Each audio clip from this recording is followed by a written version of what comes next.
So, good afternoon. Welcome to this afternoon's study session. We're going to have a presentation by Michelle Whitney on an initiative planning tool. Gosh, it feels like a while since I've done a study session with you, and I am super grateful for the opportunity to be in front of you this afternoon. Like Mr. Christensen said, this is a focus on an initiative planning tool, and just by way of background for everyone, kind of thinking back in terms of the mechanisms that we've talked about since I've come on as superintendent, one of the things that you as a board have identified as an interest is having a mechanism for tracking and prioritizing initiatives, both having clarity around the things that district staff and that I'm currently working on or that the district is focusing on, but also a way to house or chart or contain ideas that that you as a board have or that we hear from the community, or things as a district that we feel like should be a priority, a really organized and systematic way for us to kind of pin those. I think I've heard you talk about binning them or pinning them, or, you know, we've talked about parking lots and so forth. And so you as a board have been extraordinarily patient with me as the superintendent in requesting that and then allowing me some time to make sense of what that might mean. And by allowing that flexibility, what I feel like we've hit is a real sweet spot in the organization of a couple of simultaneous things that occurred. One, Steve Christensen shared some information with me from Tim Garshaw, I always say his name wrong, from WASDA. And at the same time, we've been doing some work with a consultant from ESD 123 named Mira Goebel, who has been working us through prioritizing and really targeting our efforts as a district. And it has been specific to the work by Sean Covey, you may know that name, and it's called the 4 Disciplines of Execution. Don't be alarmed by the word execution. So it really means about making things happen. And what they talk about in that book is achieving your widely important goals, and it really has 4 key components. One is focusing on wildly important goals, or what they call WIGs, acting on lead measures, keeping a compelling scorecard, and creating a cadence of accountability. So what I'd like to do is just ask your patience as I show. This is a short video that really summarizes that work. And the reason that I think it's important is this is foundationary for us as a district moving forward as district staff and how we're thinking about and prioritizing our work. And then I'll connect it to the work we've already started and how it would be applied to this tool that we might use together to prioritize initiatives. So this is just a way for us to provide a common language and some context.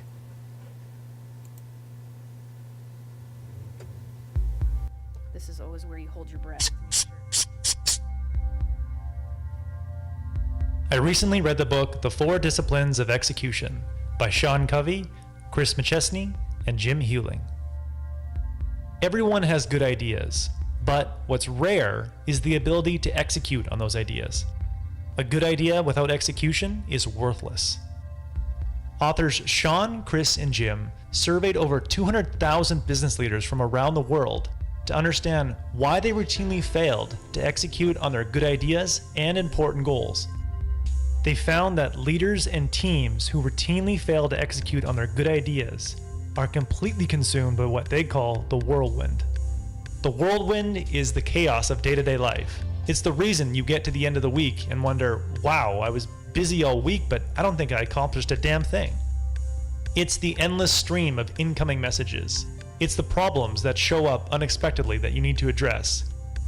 Everything in the whirlwind seems urgent. And when everything seems urgent, those important but less urgent ideas get forgotten and left behind. The only way to reliably execute your good ideas and important goals is to have a system of execution that can withstand the power of the whirlwind. Authors Sean, Chris, and Jim have identified 4 disciplines that make up a system of execution that can help you reliably execute no matter how chaotic the whirlwind gets around you. Discipline number 1, focus on your WIG.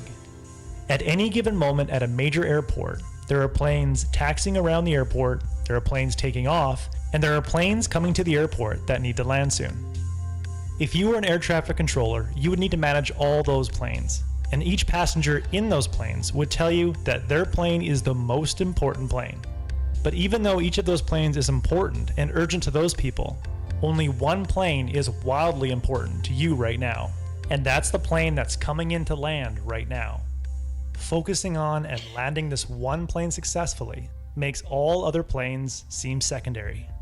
You need to start approaching work like this air traffic controller, keeping all your urgent and merely important goals on your radar and doing the minimum you can to prevent them from crashing or getting out of control, and then using all your remaining energy to successfully execute and land your wildly important goal, your WIG.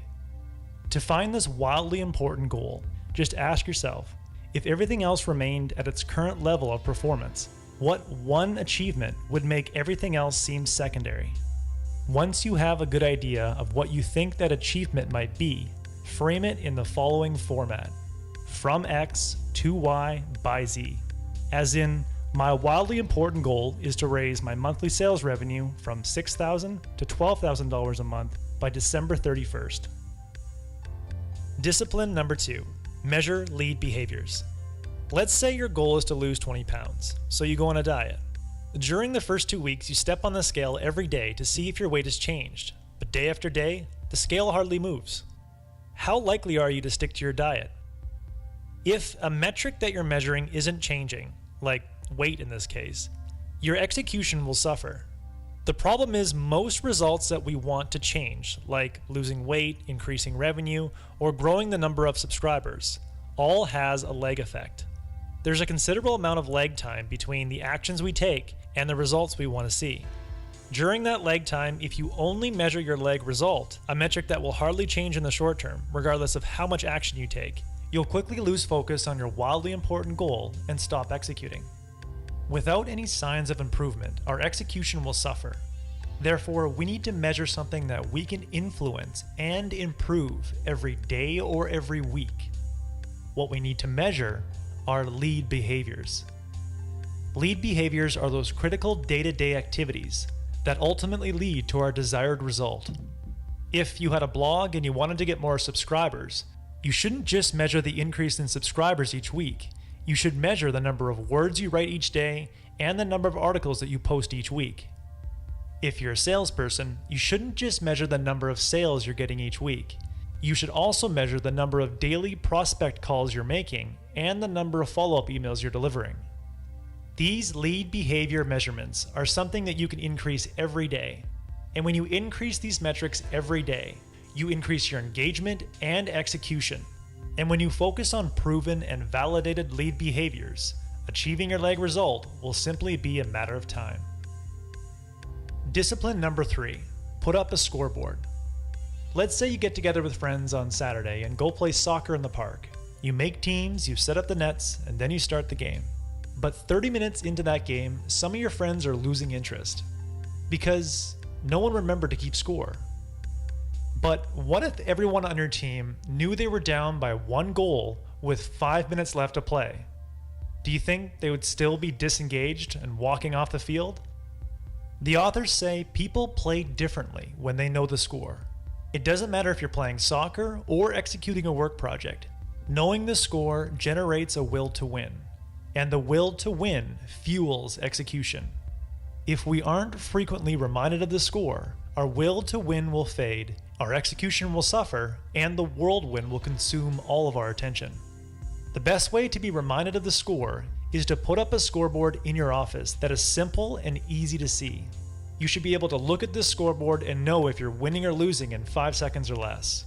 It should only include 3 things: your WIG, your leg measurements, and your lead measurements. If your WIG was increased monthly sales revenue from $6,000 to $12,000 by December 31st, then your leg measurement would be sales, and your lead measurement would be number of calls or hours spent making Facebook marketing videos. If you're increasing your lead measurement day after day or week after week, then you feel like you're winning. And once you see a lead measurement corresponding to an increase in a leg measurement, then you verify that you're winning and your execution and commitment goes through the roof. Discipline number 4, schedule weekly accountability talks. Have you ever been on a project team at school or at work where you need to verbally report on your status and make commitments each week? I have. And it's amazing how much more action I take when I know my teammates will hold me accountable to what I say.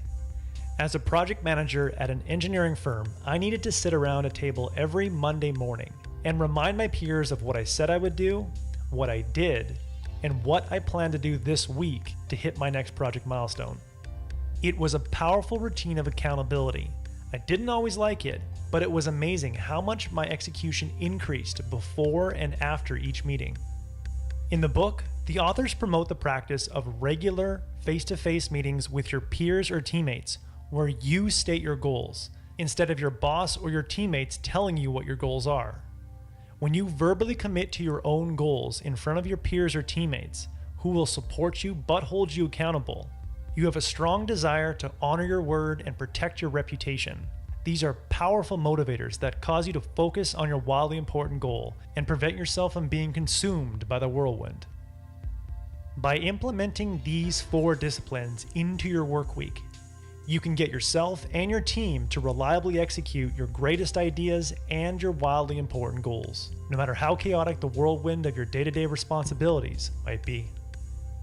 That was the core message that I gathered from the 4 disciplines of execution.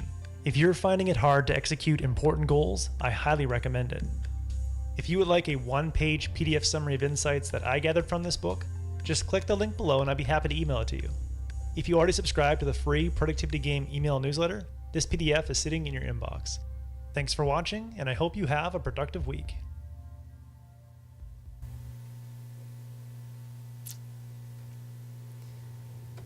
So if you think about the work that we've taken on as a district already, some of the places for us where what we heard in the video that you just watched and we picked out of the book is around, so for us, you could equate the WIG in the book to our outrageous outcomes. And by acting on our outrageous outcome benchmarks and indicators and using that growth and monitor framework that Mark shared recently with you to create those lead and lag measures, that we're then going to keep the scorecard by using the data dashboard and creating that cadence of accountability. And that really in our district is different depending on the role that you play. So for those of us who are in a leadership position at the district level, we have weekly leadership council meetings where our agendas are structured around reporting out the status of projects and so forth. That for us could be a mechanism to create a cadence of accountability. If you're a teacher in a building, professional learning community conversations around data may be that creating a cadence of accountability. So for us, there was some real direct connections between the work in the book for the 4 disciplines of execution and the pieces of the systematic work that we're trying to put in place.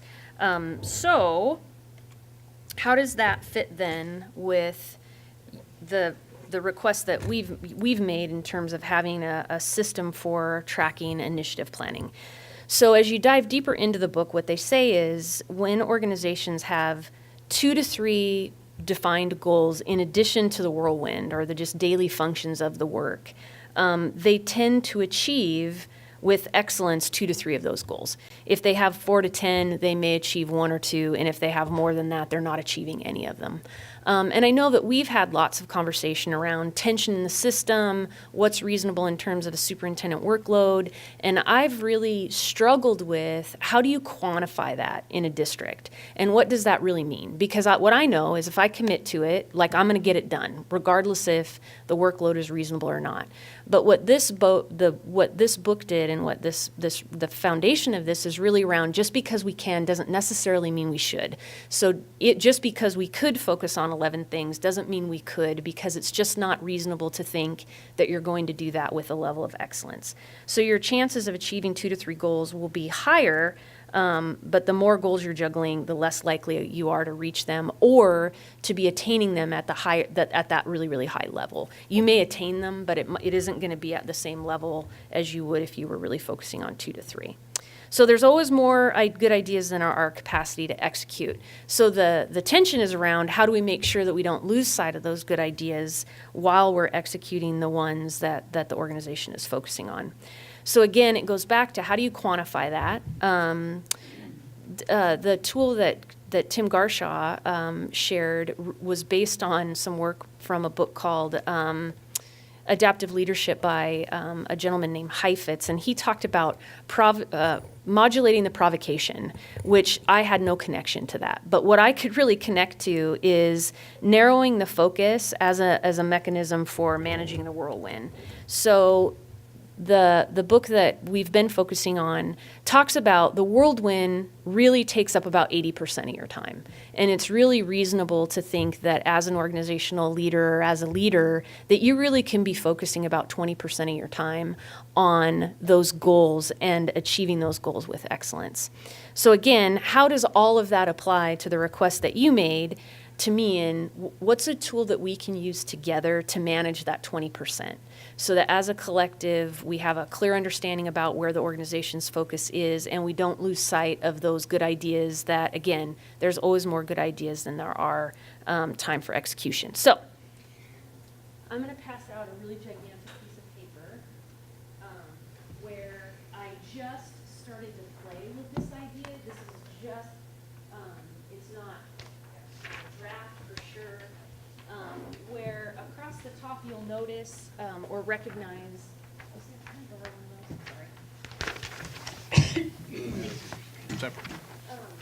the top you'll notice and recognize some of those initiatives that, for example, one that you might not recognize is the strategic plan update. Our current strategic plan expires in 2019. So as the superintendent here, pretty quick, I need to get focused on what mechanism am I going to use to engage stakeholders in renewing our strategic plan. So if you think about, okay, in the course of a month, probably 3% of my time over the next month will be spent working through that process. You know, I need to do some updating of the website based on our outrageous outcomes. You know, I was like, well, about 0.5% of my time this month. The dual language review, that's been, or the data dashboard, we're just on that just needs some final refinements and launching. It won't be a ton of time, but definitely something I need to keep on my radar screen, and so forth. I won't read them all to you, but the ones that are highlighted in gray are ones that as a board you've identified as being annual work priorities for the superintendent. Those that are not highlighted in gray are things that as an organization need to be on my radar screen as the superintendent. For example, the strategic planning, the continued focus on GFOA, or the Governance Finance Officer Association, best practices for school budgeting, school construction projects, the safety and security pieces around the district have become a focus for all of us and need to be between now and the time that those recommendations are put in place. We have a number of district staff that will be coming on board over the next few months. Onboarding of staff is something, especially in the role of in the finance department and employee services, will need the eye of the superintendent, and then also, you know, monitoring the new funding model and its impact. So kind of estimating what percentage of my time in a month do I think would really be dedicated to those things that are kind of above and beyond the whirlwind. And you can see that of those things, the total change that represents is about 20%.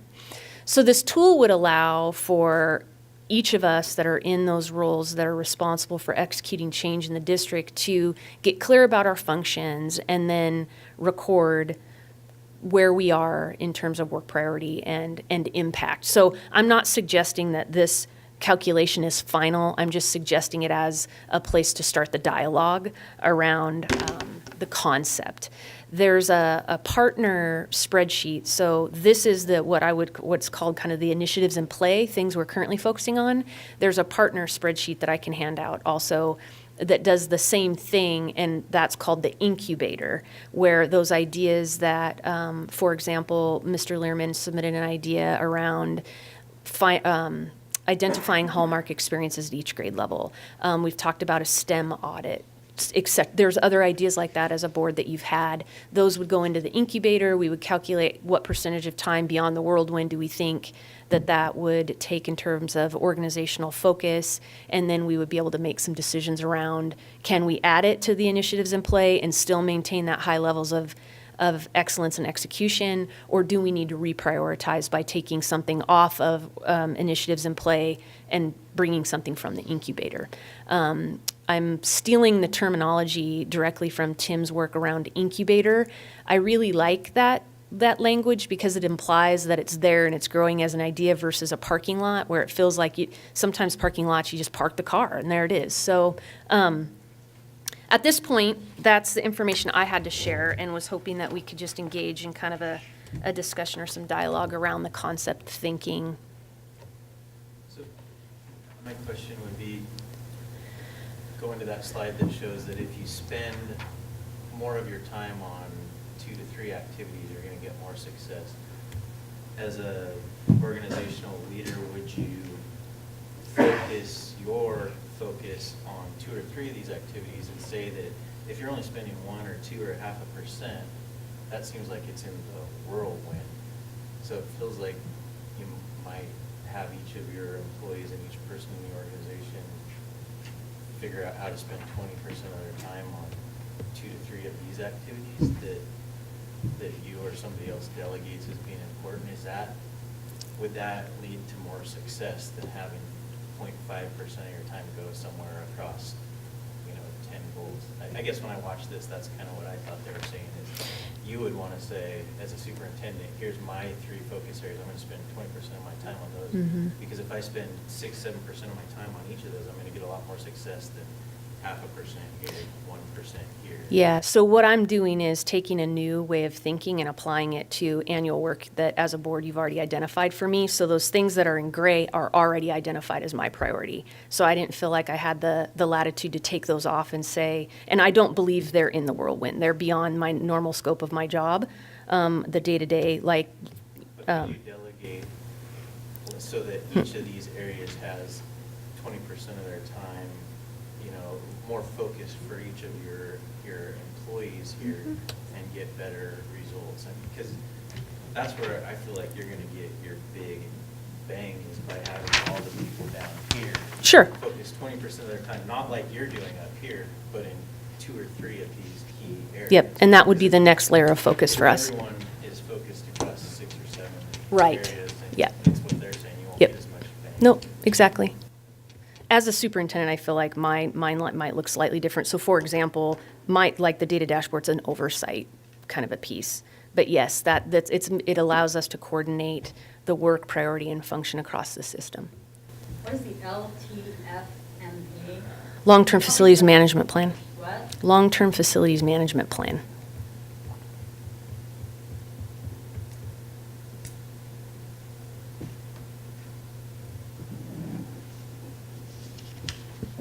So I think this is a great start.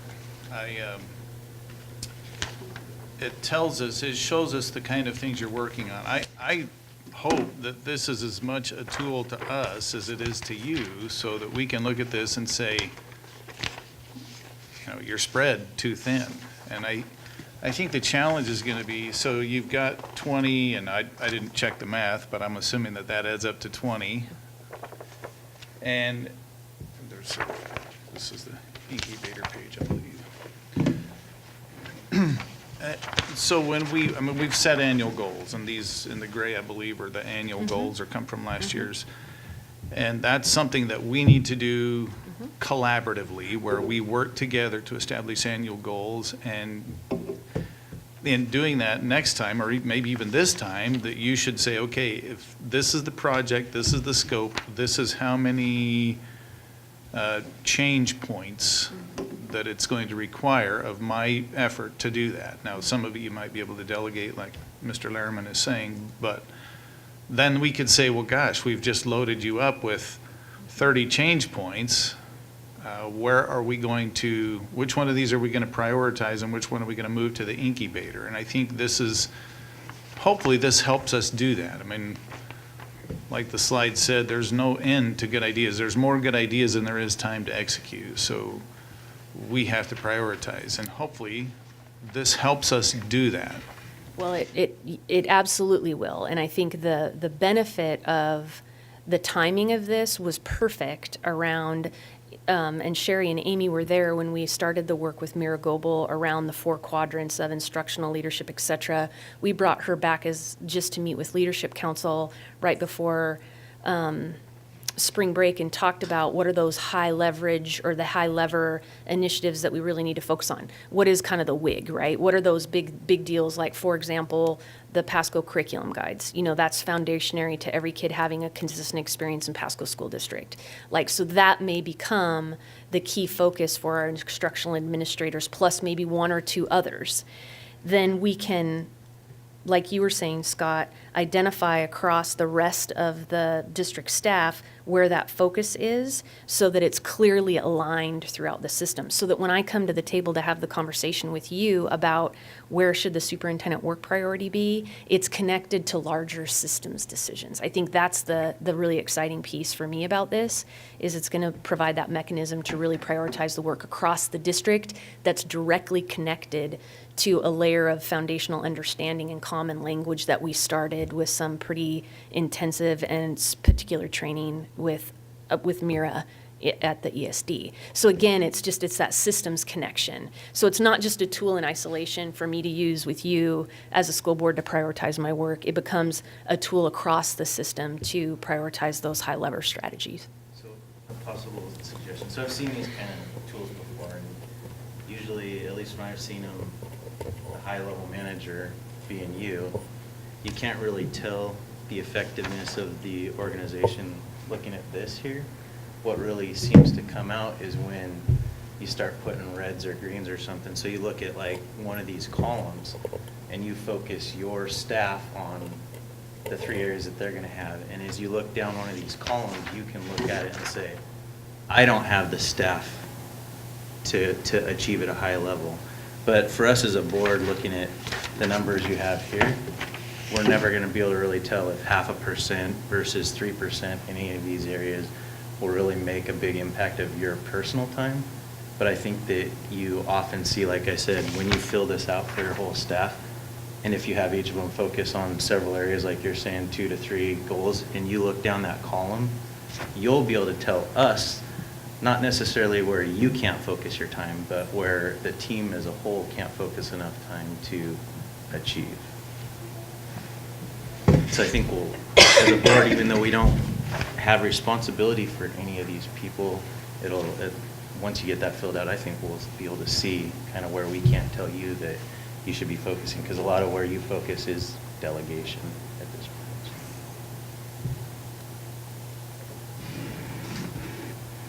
point. So is it our job as a board to analyze this information to determine whether or not it affects because our main goal is the outrageous outcomes. The gray, I am guessing, is the demands that we have put on you. And so the gray would be what we would want to make sure is getting the biggest bang for our buck in increasing, our main goal as the outrageous outcomes. So is that what you're asking us for right now, or is that just, or is this, this is great. I loved all of the information. I'm just kind of, is that what you want us to have an opinion of right now, for opinions for? So during our retreat, there was some conversation around a request that was made for me to create an initiative planning tool, a way to manage and track my work priority. Mm-hmm. So I had a couple of goals and functions here. One was to talk about the mechanism that was originally shared with me was the mechanism from WASDA, which is very similar to this, except it was based on a different foundational leadership philosophy.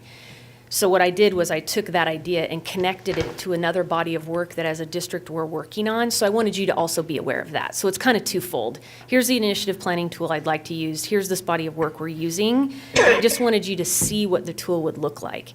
It is really in its infancy stages and it needs more work. But what I didn't want to do is go engage all the rest of my staff and bring it to you and you say this really has missed the mark in what it is that we're asking for. So if you feel like, this is at least on the right track based on the right philosophy, I'll take it back to staff and start to really work it through based on our next layers of work with Mira Goebel and narrowing the focus of our district, and bring it back to you with some more real work attached to it. I just didn't want to get too far out there and then have it all, like everyone really excited about it and it not have also met the need that we've talked about here.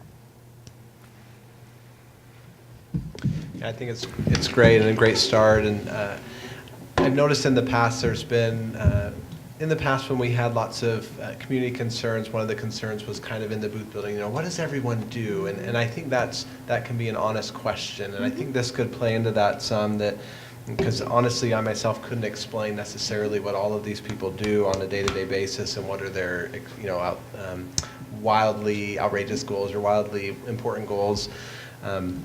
So I can see this very helpful, not just for us as a board and also as a guide for their work, but also as something that could be shared with community members that are interested in being involved and knowing how the school district operates and how they can be involved and be more aware and involved in their children's education, just to kind of know what people are doing and what great, wildly important goals we're working on as a district and as a board.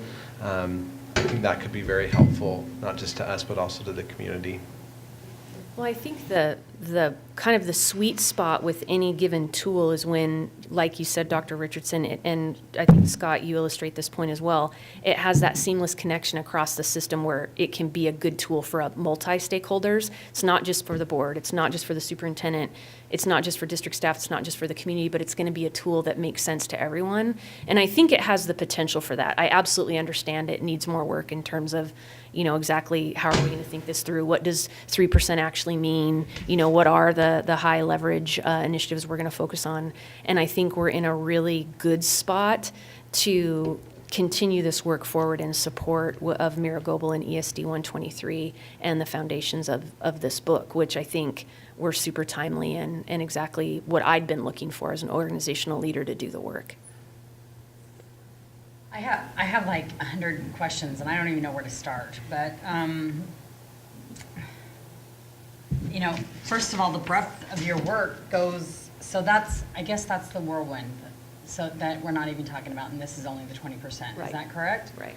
Okay, so one thing I would love to know is, this gray part, I would love to know whether these demands were made because of our goals on our superintendent evaluation, or whether they came from elsewhere. Can you help me with that? So they're priorities, and they were identified as part of the annual work objectives on the superintendent evaluation. So all of these were identified. Yes, and what you have to remember is you have overlapping years, because my evaluation goes January to January, so there's some of these are coming off. They're like, so for example, the website and the data dashboard I'm finishing up, but while I'll be launching the dual language, school boundaries, et cetera. So it looks like a ton of priorities, but it's representing 2 evaluation cycles, 6 months of last year's and 6 months of this year's. So school boundaries, I don't remember that one as part of the superintendent It's evaluation. part of the long-term facilities management plan. I pulled it out separately because it's the workload and the impact is going to be, Huge. yeah. Is that simply because we're building a new building? Mm-hmm. So wouldn't that be something that, it almost feels like that fits into the whirlwind, because I don't know if we specifically asked you to address boundaries, but because we're building schools, we have to? Because it's part of the long-range plan. Is that because Because we approved the bond? Right, so anytime you build new buildings, you have to reevaluate boundaries. Absolutely. Right, and so, and it's also part of that long-term facilities management process. Okay. How close are we to being done with the long-term facilities management? You're going to get a report tonight about the schedule. Okay. And they're gonna tell us how long, okay. So recruitment, selection, placement, mentoring, which also goes very much on probably onboarding new staff, data bites, community facilities usage policy. If we switched out that data bites for that thing, is it going to reduce that load at all? It might, or it would replace it with that. Okay, It would probably even out. And then how effective is this gray area in helping us increase our bottom line? Well, and I think that's exactly kind of the point that Scott's making, and I think the piece that's exciting for me is looking at the work we're doing with Mira from before spring break and looking at all of our initiatives that are out there. What are those that have high impact? And where really should we be focusing our efforts in the next 6 months, a year, year and a half, et cetera? What I would hope is that if those priorities that we identify as part of that process don't align or interfere with those things in the gray, that I would have the latitude to come back to you and say, hey, you know, is there any flexibility in realigning some of these so that I can focus really, you know, laser focus on these 2 to 3 things? And we would have that dialogue. So I think, you know, with some flexibility, especially as we get our feet under us with this new way of thinking and this new tool. And then after that, once this is populated with those levers, we reevaluate it annually, and then that becomes the mechanism that we use to identify those board or those superintendent priorities. I mean, I think it could be a really nice cycle that supports the superintendent evaluation process. That would be the goal. So the dual language bilingual program, that one was one that just came about naturally kind of for the new schools and trying to increase that, or is that one? That was a priority, a superintendent priority as part of the Here's a list of the July all the retreat. things we put on Michelle. And I think most of these in this gray come out of this list. So yeah. So would each of these represent a different goal? I mean, do we need to get these down, this list down to 2 to 3? How do those goals really work?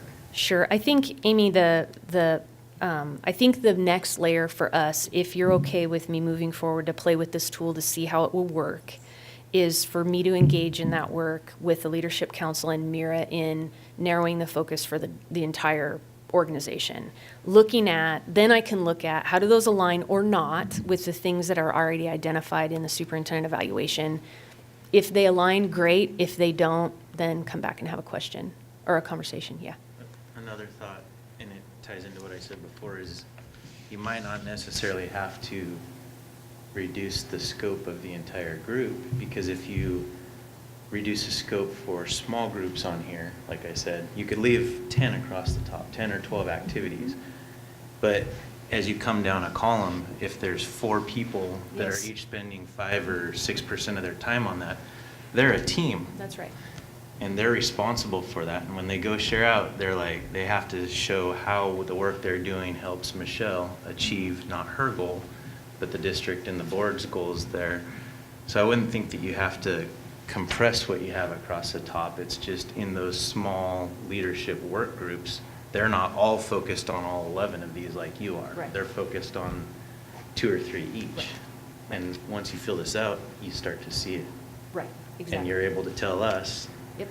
you guys want to add a 14th thing across the top? Look at where this whole board is as a picture. Everyone's tapped out. So if I do this, then I need That's gonna Eric help. and Susanna and Randy each 5% of their time. So these other areas That's are right. gonna lap. So it doesn't necessarily mean you have to narrow the focus Right. of the organization, just of each work group. So. So each person will take on 1 to 3 of these, Possible. possibly. Possibly. So I think these initiatives, so looking at this, there's 3 high level over here on the side, then they're broke down into more specific parts of this. And I would expect across here, we wouldn't see the real breakdown. We'd see the high level initiatives, and I think then once we get this populated, we can see how overloaded you are or whoever else in your staff is. And I think this is where the challenge is going to be. I would caution you in saying, gosh, they've tasked me with all of this, so I'm going to divide my time among all of these, rather than saying, I've got to do all of this. Be realistic and say, I have this much time. Where would you like me to put it? Because I can't do all of these. So we need to focus here. And so we're going to need your help in identifying really how much time it's going to take to make that happen.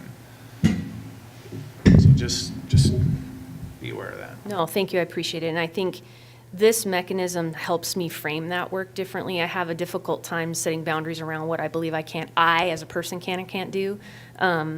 But this really is beyond me as an individual person in the organization. It's beyond the scope of the organization and what we can take on and execute at a high level. So this becomes about execution, and I think it will provide us a nice way to not only look across a singular role, but like Scott was saying, in those teams, and how teams are leveraging their time to really deliver. And so I'm hoping that it creates some clarity and efficiency, and that we can be more proactive about where our supports need to go, and more long-range thinking. So I'm really excited about the tool in its concept, and grateful that you brought it in its mechanism, and also thankful that it aligned with the work that we were already doing with Mira, so that I could connect it to work that spoke to me. The Heifetz book and I don't align so much, but I did. This work for me was more of my philosophy and approach to organizational leadership. So it just, again, was another example of when given the opportunity to think, and for you to encourage me to think at a sophisticated level, when you can connect some dots across the system, you can really maximize impact. And I'm excited about what this can do for us. It needs some work and some continued thinking through. And I think we've talked about this in the past, but I tie this back to the industry that Mr. Christensen and I are into, say, call it making widgets. Mm-hmm. And you have so many people working for you, and we have to create resource-loaded schedules. We can't just put everything on our schedule and say it'll get done. Sometimes we try, which is what we've been trying to do here. That's right. But sometimes you have to resource load that schedule. And again, when you finish this, I think you'll see where your resources are loaded here, and it'll really clarify some stuff. I think it's good. Like I said, I'm excited about it. And I think the piece that, for me, too, was around motivation, and the whole weight loss analogy, while I know cliche, was a really good one around, when I sometimes feel like when you take so much on that you feel like you're not completing tasks or seeing the benefit of it, people become less motivated and less inspired and engaged and so forth. And, we have had a phenomenal couple years as a board, as a superintendent, as an organization, and we've worked really hard and accomplished a lot of really great things. And it's been full of excitement and enthusiasm. You can only sustain that pace and keep people motivated for so long. And I feel like now is the time to get people focused and narrow, so that they can feel like they're kind of making the impacts that they want to make, so that they're going to continue to want to engage and take on new initiatives. And so I think right now is the time for us to really get focused and narrowed. What's going to happen every single time we have a new, superintendent evaluation, we create new goals? We're just going to review this gray. I mean, some of these people are going to be pretty into this. I'm hoping like the dual language program is going to be increased at the level of the new schools and the boundaries. And so when those new schools are built, those things are going to naturally come off. But that's still 4 years down the road. Mm-hmm. 5. Anyway, it's years and years down the road. I look at this and I'm like, how much of this affects student achievement and the outrageous outcomes? And I feel like there's some things that really do, and there's a lot of lack. So I don't know. And Amy, those questions are ones that we're grappling and struggling with in Leadership Council too, is where are those kind of biggest bangs for your buck? I can't remember how they said it in the video, but if I invest all of my time in this thing, then the organization is going to function significantly better than had I not invested. And I think that's what we're working on right now. And again, I think we've hit the sweet spot in terms of the right people in the room with the right mechanism for having those conversations to be able to really narrow. Well, what I would love to see here is what the staff feels like, what is the biggest thing for their buck, because you're going to know that better than we are. And what you feel like could be put off to a later date, and what you feel like needs to really take center stage. Yeah. So you asked the question about the next superintendent evaluation. If we go through when we go through the effort of populating this in collaboration with all of these people, I'm going to have all of that knowledge when I come to the table with you as a board to be able to say, here's the conversations we've been having. So really at that point, the voice of the organization is represented as the superintendent at the table, which I think is what you have been asking for. Yeah, this is great. I love this tool. I think it's fabulous. I love the narrowing. I love how quickly it tells us exactly which direction we're going and where we're focusing and where we're over-focusing. I think my biggest issue is I look at this and I don't know where to go with it as a board member. I don't know, yeah. I mean, I realize that, what's the GFOA? It's the Governance Finance Officer Association. That's the best practices in school budgeting, Okay. which has been work that we've started and we've integrated and we'll continue and, So, go can I ahead. maybe Yeah. take a cut at answering how you might do this? So let's say she has 25 people on this right now, Amy, and each person has 20%. Mhm. She's gonna have 500 units of labor that she has to allocate everywhere. And she has however many goals across the top here, 12.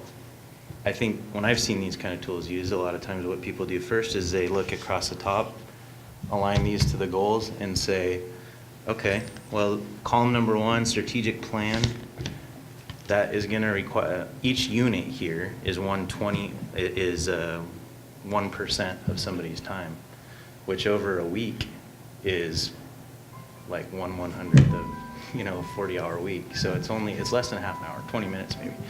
So Michelle could look at it and say, well, how many FTEs do I want, how much time do I want to spend on the strategic plan at the leadership level? And if she says, in order to succeed there, I need 5 hours, then she's going to know she needs 10 units, right? So she writes a 10 there, and then she's able to allocate her labor across that to achieve it. Now, if what she comes up with is more than 500 units across the board here, then she's able to short some of these columns and she's able to show us as a board, here are the columns where I'm short.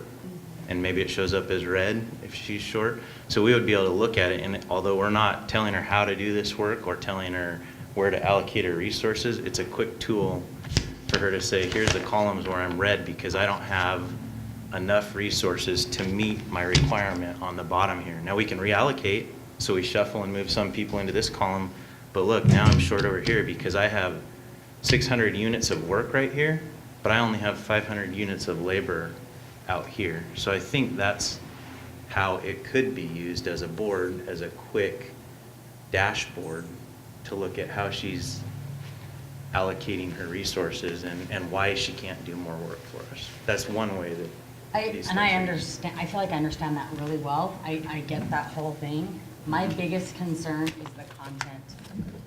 Is that great part where they should be spending their time? Is this the biggest thing for our buck? Are we requiring that which is most important and that will ultimately increase those outrageous outcomes the very most? So that's my biggest concern here, and that's where I feel like with staff's help and those things that we can, I think Get the right content. that we can get the right content. When we come up with goals during this for our superintendent, during our summer retreat for our superintendent evaluation for the following year in January, I think that one point that we probably need to make sure we include is, okay, this is what this is what we feel. Let's take it to the staff. Let's see how they feel it's actually going to increase the bottom line, which is our student achievement. And some things have to happen. We have to build schools. We can't house kids, we have to house them. So there's some facilities things and management things that we have got to get under and get on top of. So it's not just all going to directly, some of it's going to indirectly. But the problem is I want to make sure that, maybe we should make something go slower so that we can make something go quicker, or eliminate something, put in something that's more powerful. That's my biggest concern. Sure, and I absolutely think all those things can happen utilizing the tool and the mechanism that we have in place now. I think the other piece, the other beauty to this is the incubator provides a mechanism to slide initiatives back into the incubator and not lose those good ideas, so that they're there, they're incubating, and so that when we're ready, like we've got this thing dialed in. What was taking a ton of our time is now, like, strategic planning's done. Now we're gonna, let's go to the incubator. Okay, what is the next priority? So that it's a mechanism for us to kind of pin those good ideas that people have, or so that we don't lose them. And we can, again, and I like the terminology incubator versus a parking lot, or I say, can we put a push pin in that? Which, to me, it kind of makes it feel like it's over here and you're kind of done with it. But an incubator, it implies something different. Well, I think this is a fabulous tool. So a worthy tool But to an at least incubator needs continue. energy. So if you're gonna call it an incubator, somebody needs to be putting energy into it. Right. A parking lot's different. That's where you put it off to the side and it's not gonna take energy. Right, So which. we might have both. That's a great point, yeah. What I've heard the board asking for is a place to put ideas that you want the district to consider, which to me does need to be a place where we're going to keep some energy behind it. So what I'm hearing is a worthy tool to continue to explore. There's at least an awareness of the foundation of what we are working on in terms of the four of execution, disciplines of execution. And so we'll continue to move forward with this. Yep. Okay. I think, I like how you've identified here what are board goals and what are other things. I think that's going to be critical. So one of the things that's happened here recently is with these school shootings, we've had an uptick in interest in our security, and that might be one thing that we've got to find a place for. So we're going to move something off and move that in, and this would be a tool that would help us do that. And that's just an It's a example. of how perfect this would example. be- Yep. This would be helpful. Yeah. Instead of just saying, we're going to take on one more thing. Yeah. Here's our workload. What are we going to move off? to Well, move and, this and, in? that's a perfect example of kind of the way that work flows, right? So, those things happened. There were a number of us who were spending most of our day, 7 days a week, talking to community, investigating, et cetera. And Right. so, the work focus shifts. It's a dynamic organization. It's a people organization. It's a service organization, and people's needs shift and change. So the priority of the work also needs to shift and change.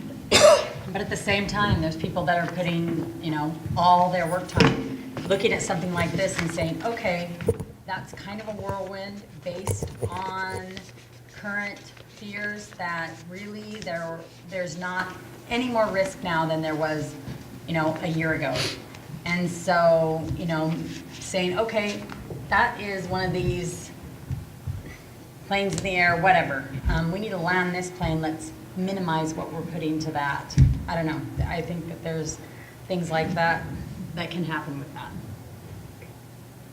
Well, I appreciate this work, and I think it's going to be a great tool. And back to the incubator idea, I really like that because I've been one that's expressed that in the past. How do we get these ideas going? And one of the ones that I thought of recently was, another high school that's smaller, not a comprehensive high school, like essentially a Delta just for Pasco kids, because we're not serving equitably the number of kids that would like that experience in our district. And so if I add that to the incubator list, I think the energy, maybe it's not a focus, but I'm putting a lot of energy in that because I'm working with gather information from community members and others, and maybe Delta teachers and principals. So that's been on my mind, and I've been kind of dealing. And hopefully now when the security thing comes off, which I agree has been a great focus, well then we can push that in.